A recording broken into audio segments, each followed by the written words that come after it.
بسم الله الرحمن الرحیم. الحمد لله رب العالمین والصلاة والسلام علی سید الانبیاء والمرسلین و علی آله و صحبه اجمعین. بینندگان عزیز و گرامی شبکه جهانی وصال حق، سلام الله علیکم و رحمته و برکاته. امروز با این ویژه برنامه در خدمت شما عزیزان هستیم. هر کدام از ما از خردسالگی، از زمانی که قبل از اینکه به مدرسه بریم با کتاب الله، با قرآن کریم آشنا هستیم. کتابی که وحی الهی بر پیامبر بزرگوار اسلام صلی الله علیه و آله و سلم و معجزه جاودانی اسلام است. هر حرفی که ما از این قرآن میخوانیم و هر موقعی که این کتاب بزرگ را تلاوت میکنیم، شخص دیگری هم هست که ثواب این تلاوت ما به او میرسد.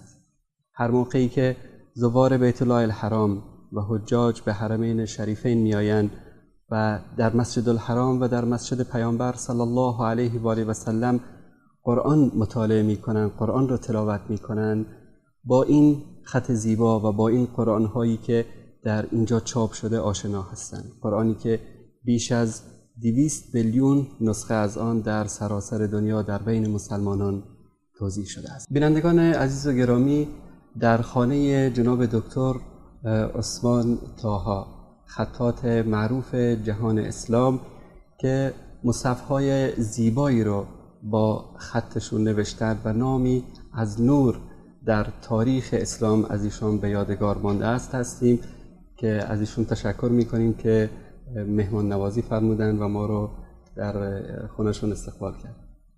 من تشکر میکنم از جناب دکتر. در مقدمه اگر لطف بفرمایید در مورد خط عربی و انواع خطوط اگر صحبت بفرمایید، چون شاید بیشتر بینندگان ما آشنا نباشند با این شیوه نوشتن خط عربی و خاصتا مصحف شریف در این زمان. بسم الله الرحمن الرحیم. الحمد لله رب العالمین والصلاة والسلام على سید الانبیاء والمرسلین وعلى آله وصحبه ومن تبعه بإحسان إلى يوم الدين. اما بعد. این صحبت ما در مورد هنر خط عربی خواهد بود ان شاء الله. خط عربی علم و هنر است.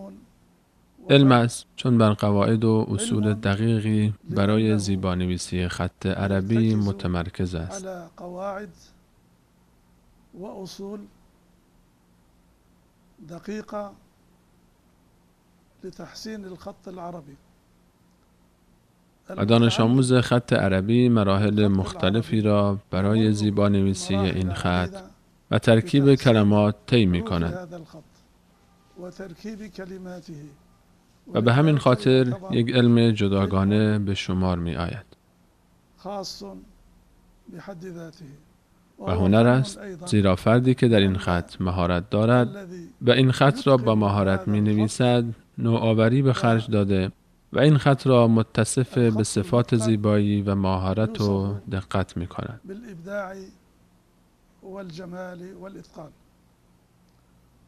و خط عربی یکی از بارزترین مظاهر فرهنگ و تمدن اسلامی است.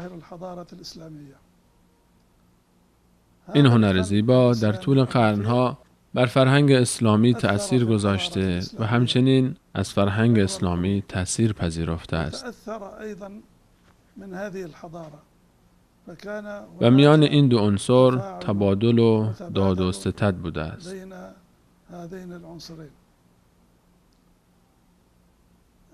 خط هنگامی که با آن قرآن کریم نوشته می شود دارای قداست می شود.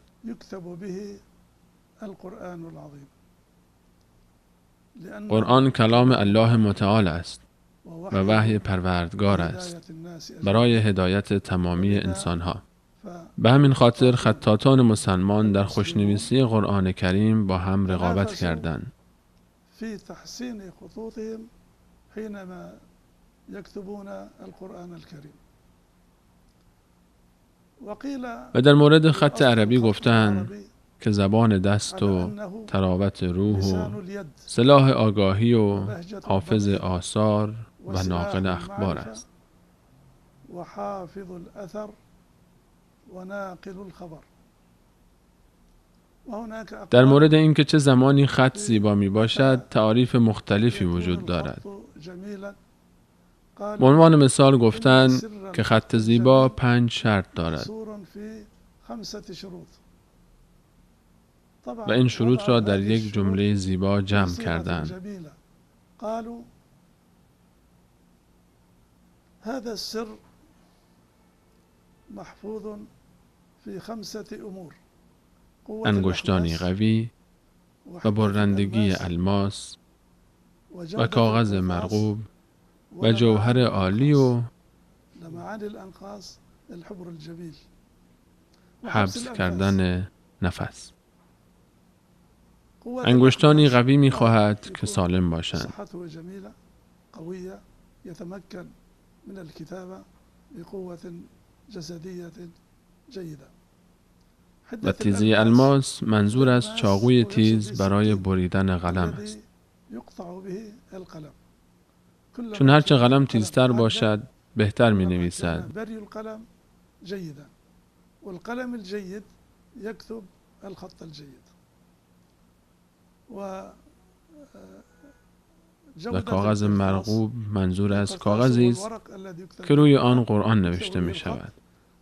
و هرچه کاغذ بهتر باشد برای نوشتن بهتر است.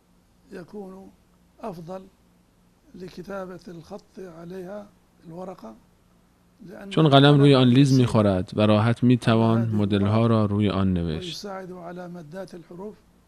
به همین خاطر مرغوبیت کاغذ یکی از شروط برای زیبانویسی خط است.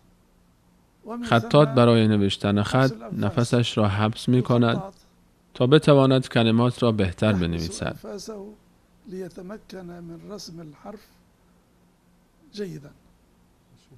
و تمرکز زیادی می طلبد تا که نفس را حبس کنیم. و اینها شروطی بود برای یادگیری خط. و بعد از این شروط داشتن استعداد خدادادی برای نوشتن خط هم ضروری است. و این استعداد بزرگترین انگیزه خطاط برای خوشنویسی است. و گفته شده که این استعداد یک امر ذاتی و مادرزادی است.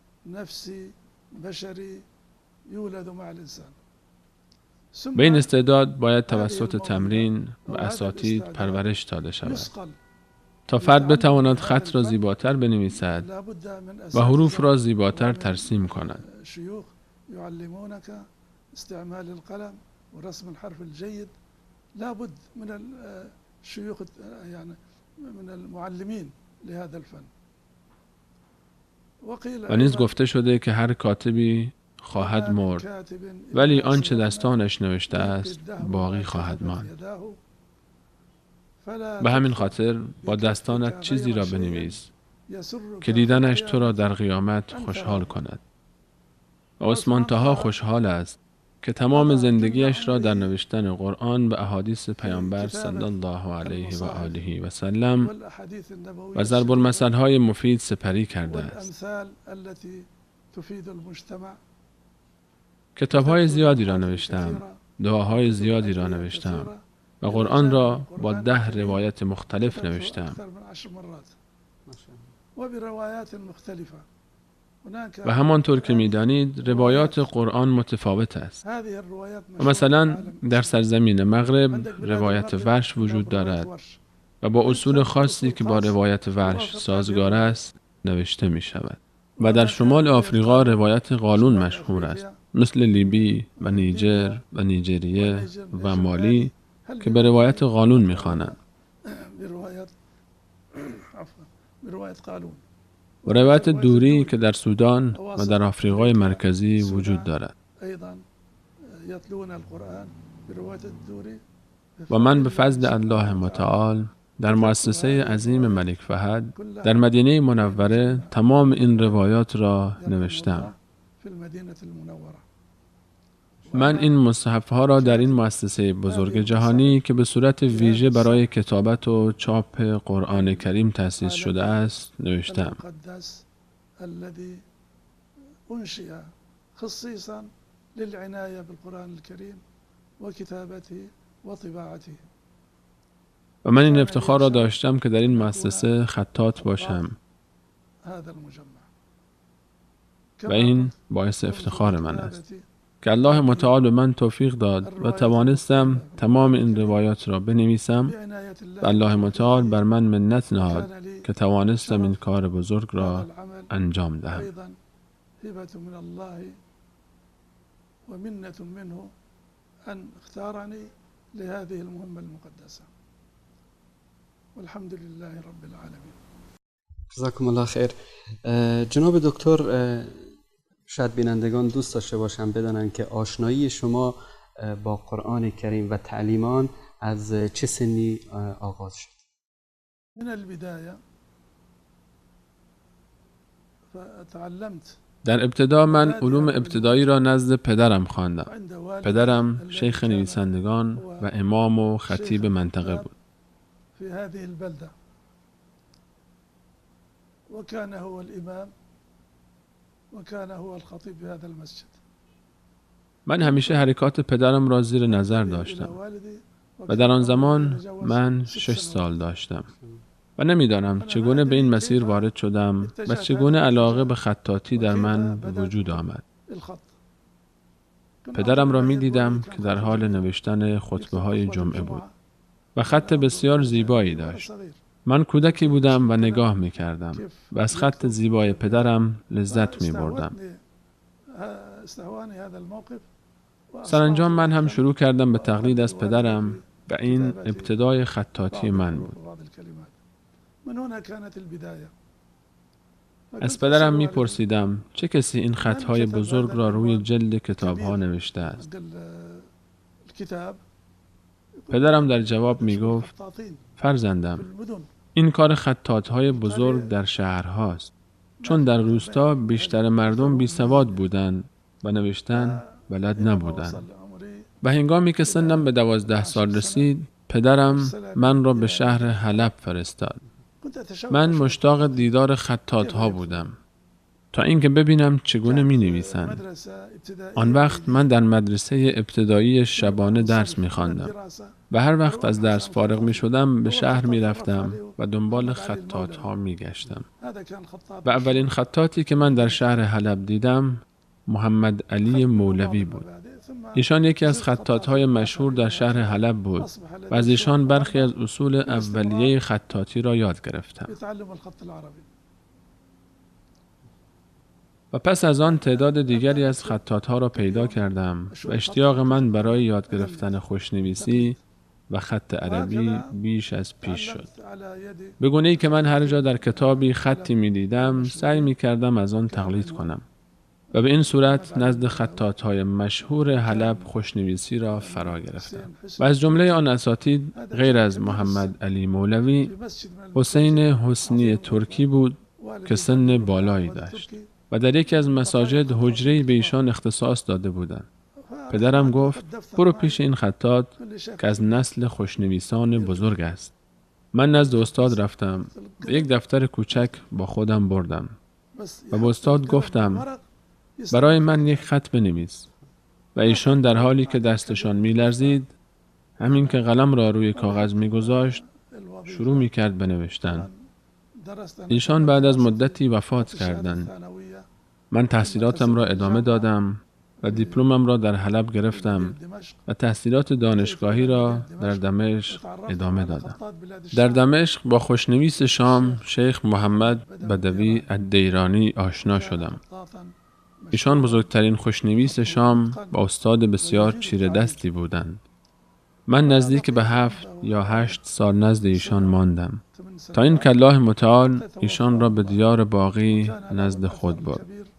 ایشان سهم بزرگی در تعلیم برخی از ظرافت‌های این فن در نوشتن عنوان کتاب‌ها به بنده داشتند. مهارت خاصی در نوشتن اسم و عناوین کتاب داشتند و کسی مثل ایشان نبود. هیچ کدام از خطاطان نمی‌توانستند به خوبی ایشان توازن بین دو کلمه را در عنوان روی جلد کتاب‌ها ایجاد کنند. ایشان به من می‌گفتند که باید این اسمها در دو طرف با هم برابر باشند و یک طرف از طرف دیگر بالاتر نباشد. استاد روش خاص و خط بسیار زیبایی برای این کار داشت، به ویژه در خط فارسی.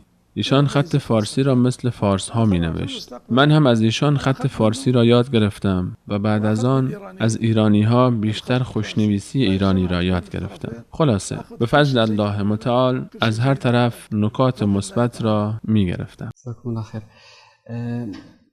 چه انگیزه‌ای سبب شد که شما فکر بکنید که باید مصحفی بنویسید و به نوشتن قرآن علاقه‌مند شدید؟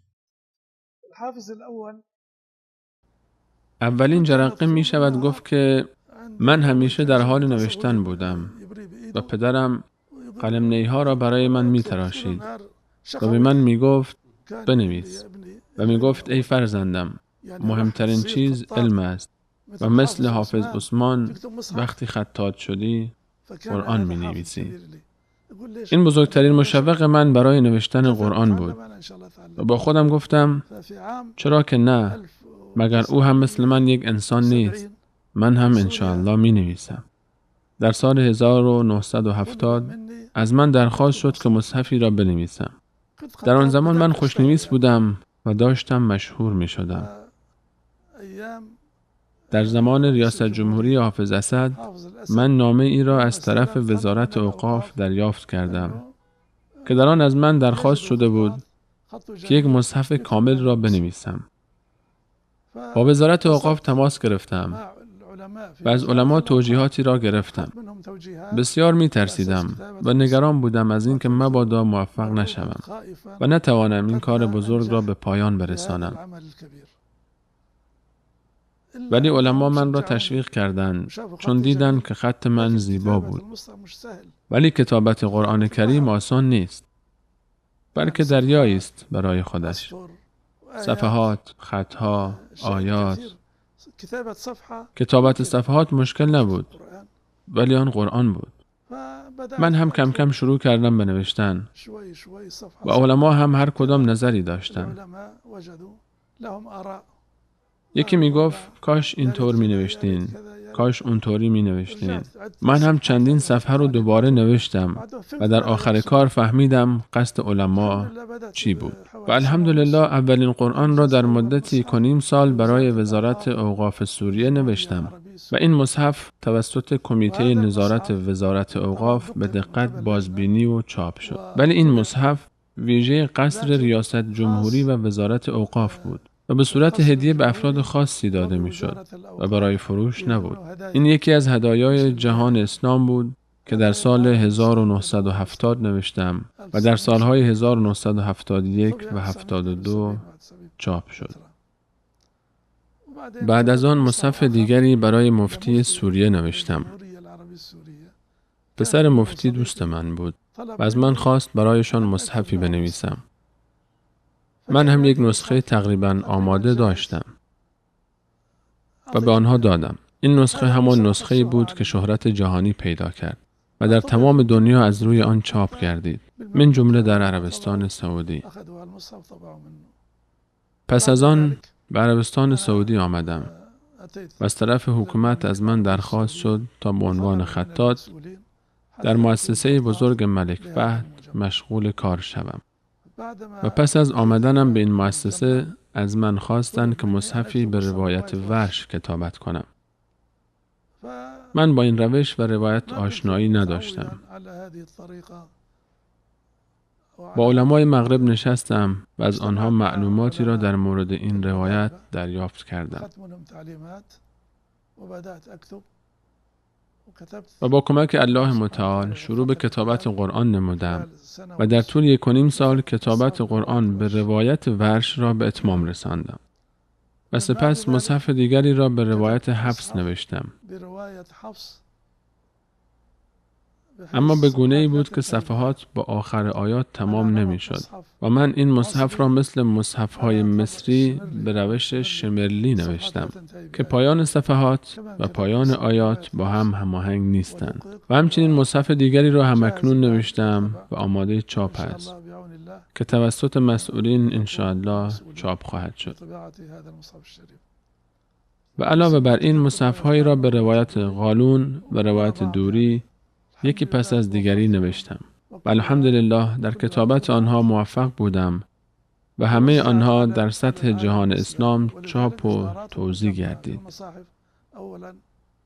همچنین تمام محصولات مؤسسه زیر نظر کمیته از علما بارها مورد بازبینی قرار می‌گیرند تا اینکه اگر هر گونه اشکال و خطایی در آن باشد تصحیح شود و پس از آن به چاپخانه فرستاده می‌شود.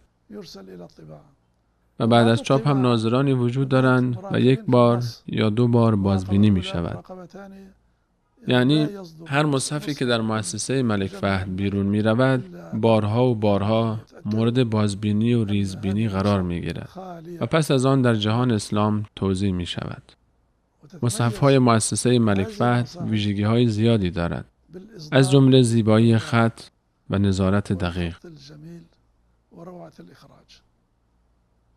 الحمدلله من شخص اصلی در نظارت بر مصحف‌ها هستم و این افتخار را دارم که این کار مبارک را انجام می‌دهم. الله خیر. جناب دکتر، در شهر پیامبر صلی الله علیه و آله و سلم این چاپخانه ملک فهد رحمه الله قرار دارد. موقعی که از شما خواسته شد که به این شهر مبارک تشریف بیارید، شهری که از اینجا اصحاب رسول اکرم صلی الله علیه و آله و سلم این قرآن رو به اقصا نقاط دنیا رساندن برای مسلمان ها، چه احساسی در شما به وجود آمد؟ قطعاً این یک توفیق از جانب الله سبحانه و تعالی بود و من خودم رو خوشبخت‌ترین انسان می‌دانم، زیرا که الله متعال من را برای این کار مقدس، یعنی کتابت قرآن کریم در این شهر مقدس، شهر پیامبر اکرم صلی الله علیه و سلم و مکان نزول وحی و شهر اصحاب رسول الله صلی الله علیه و سلم برگزیده است.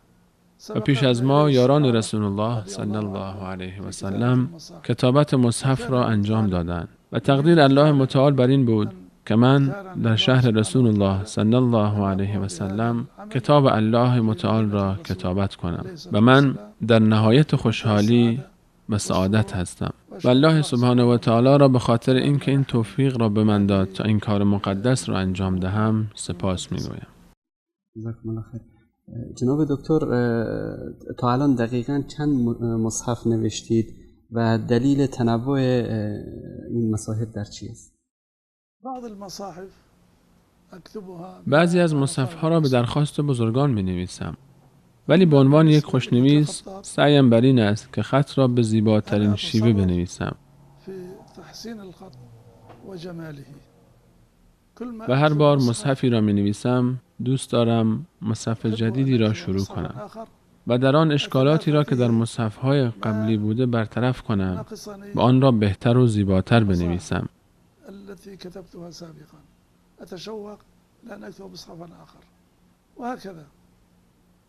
و مشتاق می شوم که مصحف دیگری را بنویسم بلکه بتوانم بهتر از قبل آن را بنویسم.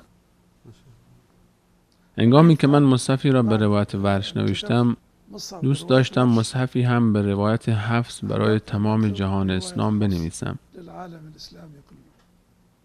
و بین کتابت این دو روایت 35 سال فاصله بود. من خط مخصوص نوشتن مصحف را پیش استاد یاد گرفته بودم.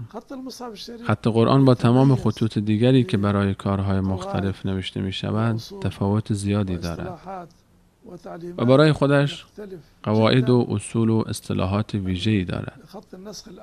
به همین خاطر می بینیم خط عثمان طاها در موارد بسیاری با دیگر خطها متفاوت است. و اگر شما الان به مؤسسه چاپ قرآن ملک فهد مراجعه کنید و خط دیگران را ببینید متوجه اختلاف خطها می شوید. و این اختلاف را خوشنویسان و کسانی که در این امر مهارت دارند تشخیص می دهند. و بسیاری از ما با این خط آشنایی ندارند. زیرا که بیشتر ما خوشنویسی را از خوشنویسان ترک یاد گرفته ایم. ولی من با علمای قرائت‌های مختلف قرآن نشسته و بحث و گفتگو نمودم و توانستم بین خوشنویسی و علم قرائت تناسبی ایجاد کنم.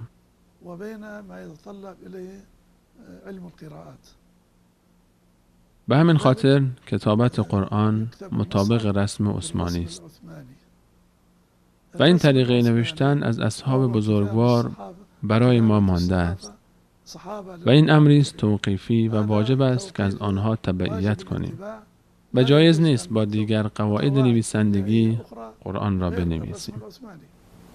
یعنی منظور شما همون مصحفی است که سیدنا عثمان رضی الله تعالی عنه جمع آوری کرده بودند؟ بله، ولی با خطی پیشرفته تر. من با دستان خودم یک مصحف را مطابق خط قدیمی و خط صحابه نوشتم. ولی به این زیبایی نبود. به مرور زمان شکل حروف تغییر کرده است و زیبا شده. اما شیوه کلمات همون رسم عثمانی است. تعداد کمی از خطاطان قرآن را مطابق رسم عثمانی نوشتند. بیشتر بر قواعد کتابت رایج قرآن را نوشتند. اما علمای قرائت‌های قرآنی بر این نکته اجماع دارند که قرآن را فقط و فقط باید مطابق رسم عثمانی بنویسیم. و من تمام مصحف‌هایی را که نوشتم مطابق رسم عثمانی بوده است. و به فضل الله متعال در این امر پایبند رسم عثمانی بودم و در تمام حرکات و کلمات این مهم را رعایت کردم. مطابق تمام قرائت‌ها و اینکه چگونه این کلمات را کنار هم بنویسیم. مثلا گاهی بعضی از الف‌ها محذوف هستند. ما به جای این الف محذوف الف کوتاهی می‌نویسیم که به آن الف الحاق می‌گویند و این نشان می‌دهد که در اینجا الفی بوده و حذف شده است. رسم عثمانی متعلق به سیدنا عثمان است. سبحان الله. بیشتر خطاط‌های قرآن اسمشان عثمان است. من نزدیک 30 تن از خطاط‌های قرآن را می‌شناسم که اسمشان عثمان است. و این هم یکی از اسرار خداوندی است.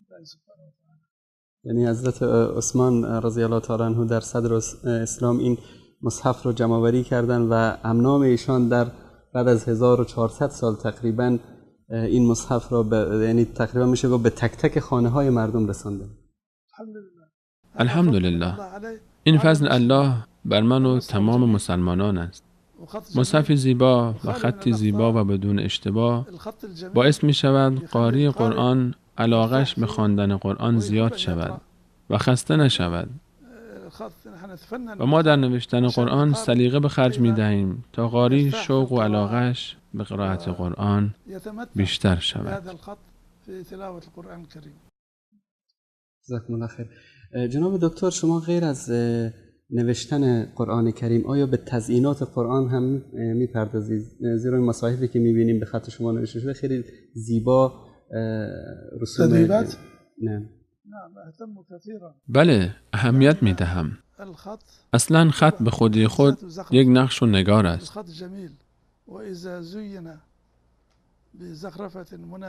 خط زیبا اگر با نقش و نگارهای دیگر آمیخته شود باعث می شود که زیبایی آن خط بیشتر جلوه کند.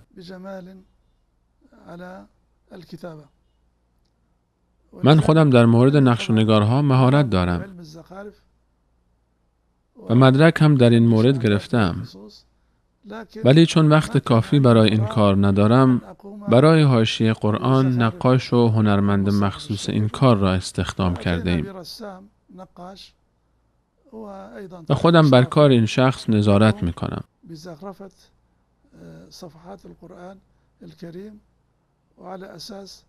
تا اینکه از الگوهای غربی و کلیسا استفاده نشود و نقش و نگار فقط قرآنی باشد. تكون زخارف خاصة بالقرآن الكريم. این سوال رو میخوام از قلب بپرسم و شما از قلب جواب بدید که چه احساسی دارید وقتی اسم عثمان طاها در کنار اسم معاویه و زید و ابن مسعود و علی و عثمان رضی الله عنهم اجمعین که کاتبین و جمع کنندگان قرآن بودن نوشته بشه؟ من در دفتر کار خودم تابلوی اصحابی را که برای اولین بار کاتبین وحی بودند نصب کردم.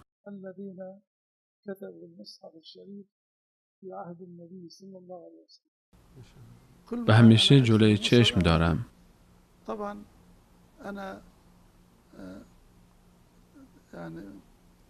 از فضل این بزرگواران من این هنر زیبا را یاد گرفتم و هر وقت به این تابلو نگاه می کنم این نکته به ذهنم می آید که آنها با چه زحمت و مشقتی قرآن را نوشتند و حفظ کردند.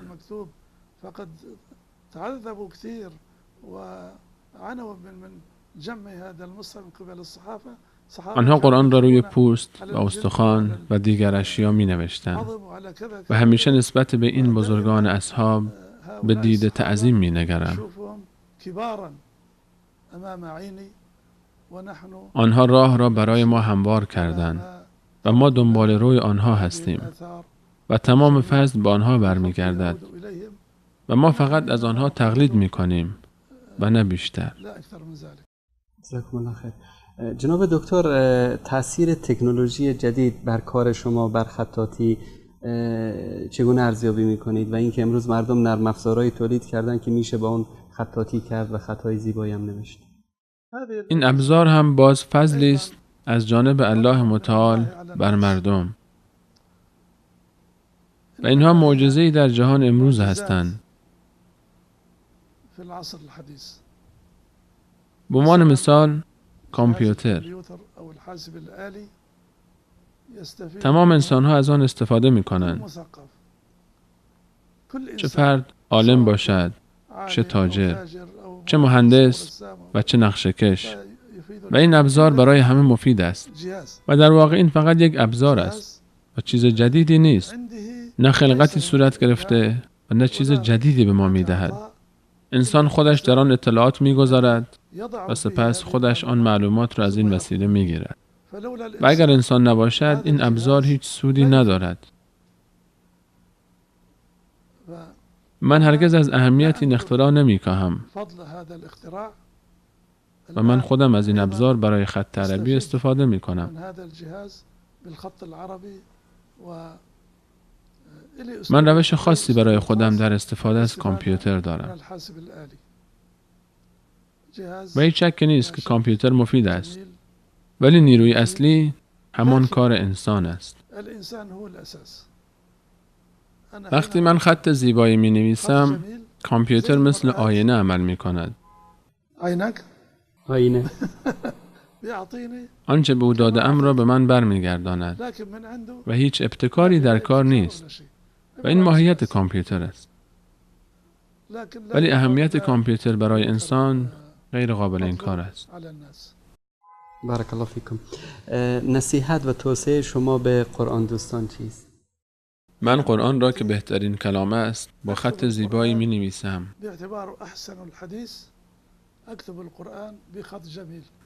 تا با این کارم مردم را به خواندن قرآن تشویق کنم. و فضیلت قاریان و حافظان قرآن امری واضح است که در حدیث آمده بهترین امت حاملان قرآن هستند. و همچنین نوشتن قرآن به خط زیبا و بدون اشکال یک امتیاز است که خطاط نسبت به دیگر مسلمانان دارد. و من هنگام نوشتن قرآن این احساس را دارم که این یک مسئولیت است بر دوش من و تلاش می کنم که خطم را به بهترین شیوه بنویسم و دوچار اشتباه نشوم، چون نوشتن قرآن اشتباه پذیر نیست. جزاکم الله خیر. و الله متعال به من توفیق داده است که روش خاصی دارم و نمی توانم این روش را توضیح دهم. مگر از روی نوشته هایم که این خصوصیات خط عثمان طاها در نوشتن مصحف است. همانطور که می‌دانیم در آموزش ها می‌گویند که چه زمانی خط زیباست.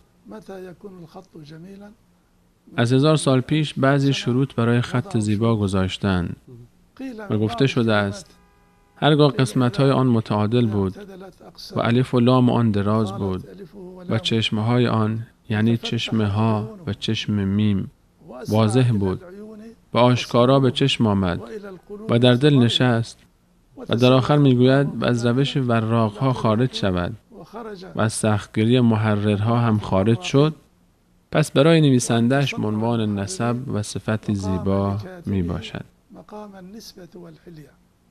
در قدیم افرادی بودند به اسم وراق که برای خودشان بازاری داشتند و علما نزد آنها می آمدند و می گفتند این کتاب من است و 1 یا 2 نسخه از این را برای من بنویس.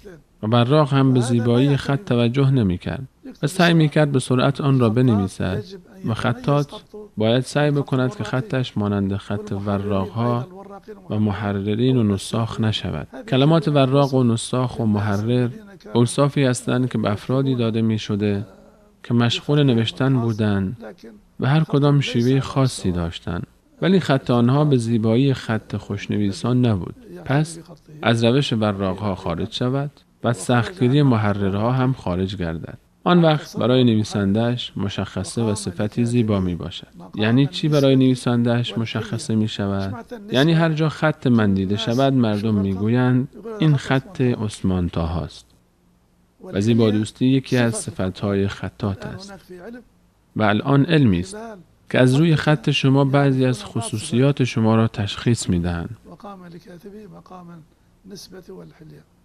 من همان گونه که به خط ثلث اهمیت می دهم، به خط نسخ هم توجه دارم. خط ثلث مادر همه خط هاست. این خط هایی که اینجا می بینید خط ثلث هستند. نوشتن این خط بسیار سخت ولی زیباست. و من به سرعت می نویسم ولی خط نسخ را با دقت فراوان می نویسم. الان شما اگر به قرآن نگاه کنید می بینید واو و عین و قاف و جیم هر کدام از دیگری زیباتر است. این وظیفه من است که کتاب الله را با خط زیبا بنویسم و خودم را در قبال این مسئول می دانم و جایز نیست که با سرعت بنویسم و خط از یک طرف خارج شود و نازیبا گردد. حتی سطرها را برآورد می کنم و همونطور که با یک کلمه شروع شده باید با یک کلمه کامل هم تمام شود. زیرا من بعضی از خطاط‌ها را دیدم که سطر را با یک کلمه ناقص تمام می کنند. اگر تمام مصحف‌هایی را که من نوشتم نگاه کنید این امر را رعایت کردم. هر صفحه 15 سطر است و هر سطر همان گونه که با یک کلمه کامل شروع شده با یک کلمه کامل تمام می شود. اگر یک مصحف برای من بیاورید برای شما بهتر توضیح می دهم. این اهمیت دادن به خط نسخ است. در این صفحه هیچ اثری از سرعت و شتاب نمی بینید. مشاهده می کنید که تمام حروف از اول صفحه تا آخر صفحه با دقت و زیبایی یک نواختی نوشته شده است. این نکته اول بود. نکته دوم حرکات است. حرکت عین، حرکت میم همه متناسب است. حرکت یا، حرکت تا و سین حرکات در هم نرفتند و توازن بین حرکات و حروف کاملا مشهود است. الفها اگر کمی الفها را با حجم بیشتری بنویسید در هنگام چاپ خیلی زیباتر ظاهر می شود. ولی اگر کمی باریک باشد در هنگام چاپ گم می شود. تمام حروف را می بینید که پرحجم هستند. به عنوان مثال این حرف را نگاه کنید. به کلمه و جعلنا توجه کنید. گویی مهر زده شده است. چشم حرفها را نگاه کنید. اگر چشمها درشت نوشته شود در هنگام چاپ گم نمی شود. مثل چشم واو و میم و جیم و قاف. هر حرفی که چشم داشته باشد ما چشمش را درشت می نویسیم. همچنین باعث تمیزی کار می شود.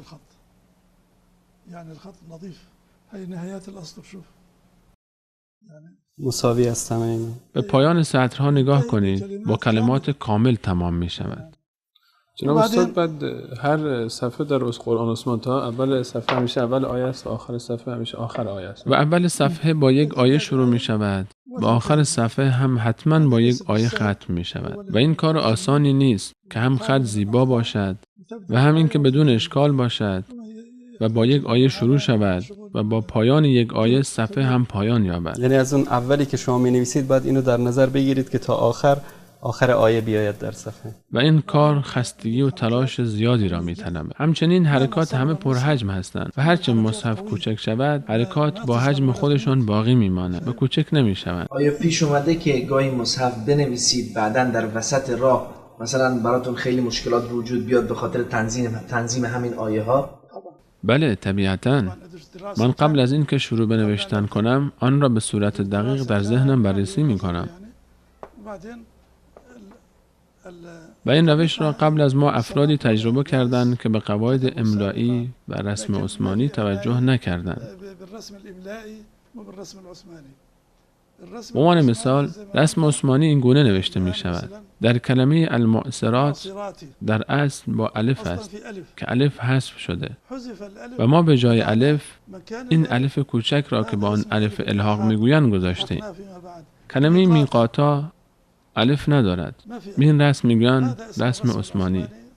ببینید ابوابا برای ما که خوشنویس هستیم این مهم است که خط زیبا نوشته شود. به عنوان مثال در تمام قرآن میبینیم که های دو چشم این گونه نوشته شده است. در قرآن حرفی که کج شده باشد وجود ندارد. مثلا رای معکوف وجود ندارد. من حروف زیادی را به خاطر اینکه خوانا و واضح و متناسب با حرکات باشد به یک روش خاص و به یک شیوه نوشتم. خیلی از این حرفا اختراع خودتونه ظاهرا. این خط قبلا هم بوده ولی ابداع من در زیبانویسی و مهارت در نوشتن آنهاست. به عنوان مثال به حرفهای فا و ها و میم نگاه کنید. همه زیبا و تمیز است و اصلا با عجله نوشته نشده است. گویی از روی هم کپی شدند و حرکات همه این گونه است و ابداع خودم و همه با همان دقت و همان حجم می باشند. نوشتن یک مصحف کامل 2.5 سال الی 3 سال وقت می برد. هیچ صفحه‌ای نمی نویسم که خودم از آن راضی نباشم. خودتان حساب کنید. 2.5 سال و 600 صفحه یعنی تقریباً هر روز یک صفحه و بعضی وقتها که صفحه مشکل باشد شاید بیشتر از یک روز هم وقت بگیرد. ولی من هرگز از اینکه وقتم در این کار بگذرد پشیمان نمی‌شوم. بلکه برای من این مهم است که کارم را به بهترین وجه ممکن انجام داده باشم و همه مسلمانان را با تمام گروه‌هایشان راضی کرده باشم، چه عوام و چه خواص. الحمدلله رب العالمین. جناب استاد چه خطی بهتر هست برای کتابت کلام الله مجید و اگر داشته باشید راجع به این نسخه‌ای که در اسم مصحف مدینه مشهوره و بیشتر در حرمین عزیزانی که مطالعه میکنن و تلاوت میکنن این نسخه هست و در سطح جهان اسلام بیشتر از 200 میلیون نسخه از این قرآن فعلا پخش شده. راجع به اینم یک توضیحی برای عزیزان میدادید ممنون میشم. نمیگوییم زیباترین چون تمام خطها زیبا هستند، بلکه میگوییم مناسب ترین. یعنی مناسب ترین خط برای نوشتن قرآن کریم خط نسخ است، چون خط نسخ واضح است و تک تک حروف پشت سر هم هستند. و خط کوفی هم که اصحابی با آن قرآن را نوشتند همین گونه است، ولی شکل حروف مختلفند. کتابت قرآن می طلبد که بسیار واضح نوشته شود، زیرا در میان مردم افراد غیر عرب و افرادی هستند که زیاد باسواد نیستند. خط نسخ خطی بسیار واضح است، حروف در کنار هم و حرکات آشکار است که این امور باعث می شود تا قاری به آسانی بتواند قرآن را بخواند. من به تمام خطها می نویسم، ولی بهترین خط برای نوشتن مصحف همان خط نسخ است، چون در اصل خط کوفی هم همین گونه حرفها کنار هم هستند. برخی از خطهای نسخ نوشته شده که حرفها روی هم قرار دارند. مثلا در کلمه یفجرون حروف یا و فا و جیم و غیره روی همدیگر سوار شدند و امکان ندارد که حرکات بر روی حرف مورد نظر نوشته شود. و یا در مورد مفلحون اگر روی هم نوشته شود کسره لام زیر ها می آید و حرکات با حروف قاطی می شود.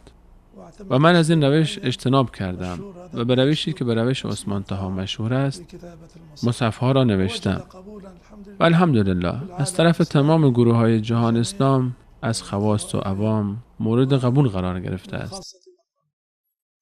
این روشی که شما الان می‌فهمید روش عثمان طه مختص به خود شماست، پس این ترکیبی از چند خط هست روش. نه، این خط نسخ است ولی روش متفاوت است و این روش تفاوتش با دیگر روش‌ها این است که در آن به حرکات و زیبانویسی و وضوح آن توجه دارد.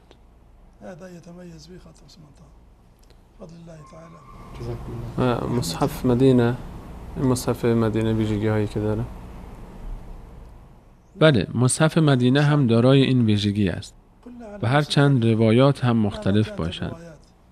من یک اصل برای خودم دارم و آن این است که حروف و حرکات در نهایت وضوح باشند، به گونه‌ای که هر چقدر درجه سواد شخص پایین باشد بتواند به سهولت آن را بخواند.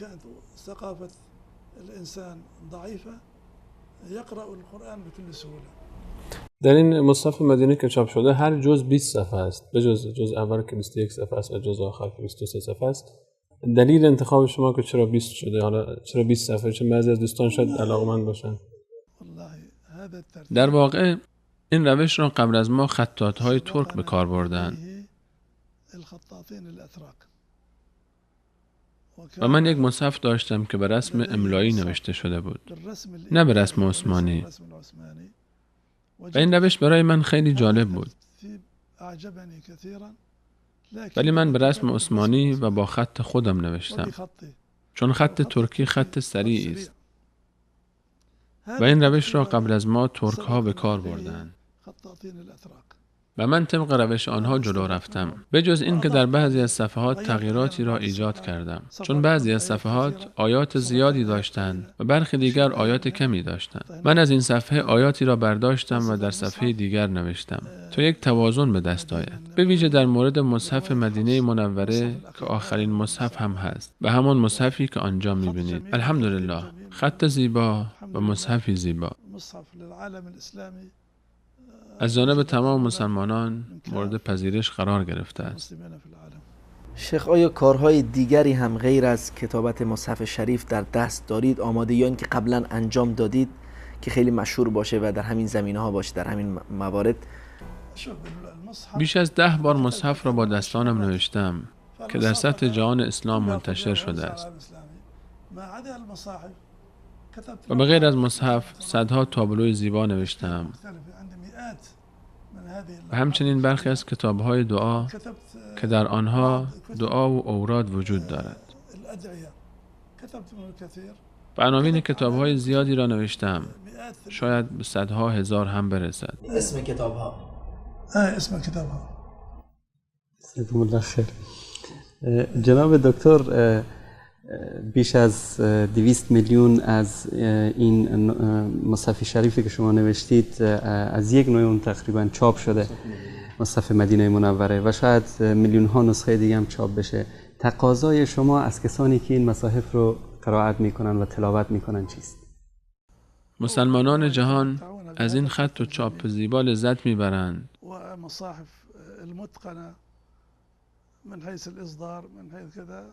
و از آنها انتظار دارم که من را در دعاهایشان فراموش نکنند. شاید دعای بسیاری از آنها در درگاه باری تعالی مقبول باشد و من با این کار ثوابی برده باشم و از الله می‌خواهم که این کار را در کارنامه عملم قرار دهد. نصیحت شما برای کارمندان شبکه وصال حق چیست؟ از آنها می‌خواهم که تصویری واقعی از اسلام به مردم نشان دهند و در آن غلو نکنند، چون دین اسلام دین میان روی است و در آن نه افراط است و نه تفریط. و الله فرموده است که قرآن را برای یادآوری آسان کرده ایم. آیا پند گیرنده ای هست؟ دین اسلام دین صحیح مقبولی است و دینی است که سود تمام جهانیان در آن وجود دارد. الله در قرآن می‌فرماید: بگو ای مردم، من پیامبری از جانب الله برای شما هستم. شما چهره زیبا و مقبول را در برنامه‌های خود از اسلام به جهان نشان دهید تا اینکه مردم بدانند که اسلام دین و برنامه صحیح زندگی است.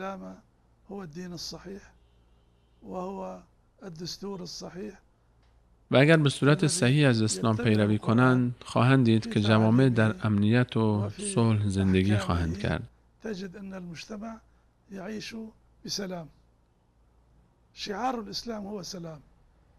شعار اسلام صلح و سلامتی است و به همه میگوییم سلام بر شما، سلام بر شما. در تمام دعاها سلام وجود دارد و دین اسلام دین سلام و صلح است. و کسانی که دینی غیر از اسلام دارند نباید نسبت به این دین آسمانی تنفر داشته باشند، چون این تعالیم الله متعال برای مردم است. و الله می‌فرماید: ما تو را جز رحمتی برای تمام جهانیان نفرستاده ایم. قرآن مظهر دین اسلام است و پیامبر صلی الله علیه و سلم پیام‌آور هدایت برای انسانیت. از شما می‌خواهم که مردم را جذب کنید و چهره واقعی اسلام را نشان دهید و مردم را به گرویدن به این دین تشویق کنید و به تعالیم این دین مبارک متمسک شوید. جزاکم الله خیر. دوستان اگر سوال دیگری دارن. جزاکم الله خیر. تشکر میکنیم از استاد که وقتشون رو در اختیار ما قرار دادن. من دیگه سوالی ندارم. بنده همینطور و این افتخاری رو که به هر حال نصیب استاد شد، امام تقاضای دعا داریم از استاد. واقعا شرف بسیار بزرگی است کتابت مصحف قرآن کریم و باز مقبولیت این مصحف در جهان اسلام. ان شاءالله که ما رو از دعای خیر خودشون و بینندگان رو فراموش نکنیم. منم تشکر میکنم از شما به خاطر مهمان نوازی که در این تا دیر وقت شب وقتتون رو در اختیار شبکه وصال حق قرار دادین. از شما یک جان سپاس و تشکر. من هم از کانال وصال تشکر میکنم به خاطر اینکه به تعالیم دین اسلام توجه میکنند و به قرآن کریم و تلاوت آن و کتابت و نشر آن اهمیت میدهند.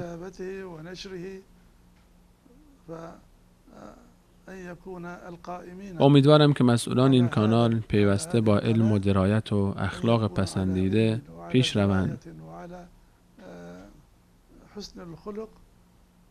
تا در تمام برنامه‌ها و موضوعاتشان مردم را به دین اسلام تشویق کنند. مردم با حقیقت اسلام آشنا شوند و بدانند که اسلام دین هدایت برای همه است. جزاکم الله خیر و بارک الله فیکم. و از الله متعال می‌خواهم که شما را در این امر توفیق دهد و دست شما را در این راه بگیرد،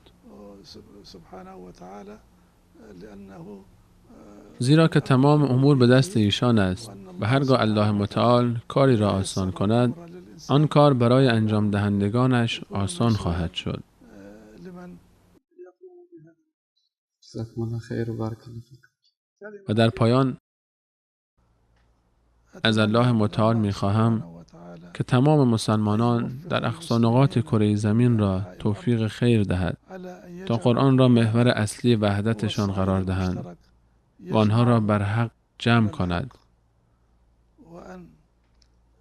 و به تعالیم اسلام پایبند سازد و در اطراف قرآن جمع نماید و قرآن عظیم را بهار دلهایشان قرار دهد